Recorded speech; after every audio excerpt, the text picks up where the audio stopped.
20 lakhs plus business కేవలం ఒక బిందీతో possible అయింది అంటే మీరు నమ్ముతారా? అవును, బెంగళూరుకి చెందిన ఒక ఉమెన్ ఆంటర్ప్రినర్ మేఘనా ఖన్నా గారు బిందీని స్టిక్కర్ నుంచి ఒక ఫ్యాషన్ స్టేట్మెంట్ గా మార్చేసింది. ట్రెడిషనల్ ప్లస్ ఫంకీ అంటే కల్చర్ కి మోడర్న్ స్పార్క్ ని యాడ్ చేసి మొత్తం వైబ్ ని మార్చేసింది. ఇప్పుడు ఆ బిందీస్ ని famous celebrities like Kareena, Tamannaah and Kajol లాంటి వాళ్ళు కూడా యూజ్ చేస్తున్నారు. అండ్ దీనికి మార్కెట్లో అయితే చాలా అంటే చాలా డిమాండ్ పెరిగింది. 2022లో స్టార్ట్ చేసిన ఈ స్టార్ట్అప్ కి ల్యాక్స్ ఆఫ్ ఆర్డర్స్ తో పాటు 20 lakhs ప్లస్ రెవెన్యూ అయితే ఎర్న్ చేసింది.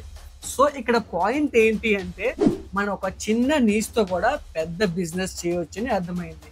మీరు కూడా మీ బిజినెస్ ఐడియాతో పర్ఫెక్ట్ గా ఉంటే దీనికి బిందీస్ తో ఎలా పాసిబుల్ అయ్యిందో మీరు కూడా మీ ఐడియాతో నెక్స్ట్ బిగ్ మూవ్ చేయొచ్చు. సో ఇలాంటి మరిన్ని బిజినెస్ ఇన్ఫర్మేటివ్ రీల్స్ గురించి మన అవినాష్ బిజ్ కనెక్ట్ ఛానల్ని ఫాలో చేయడం మర్చిపోకండి.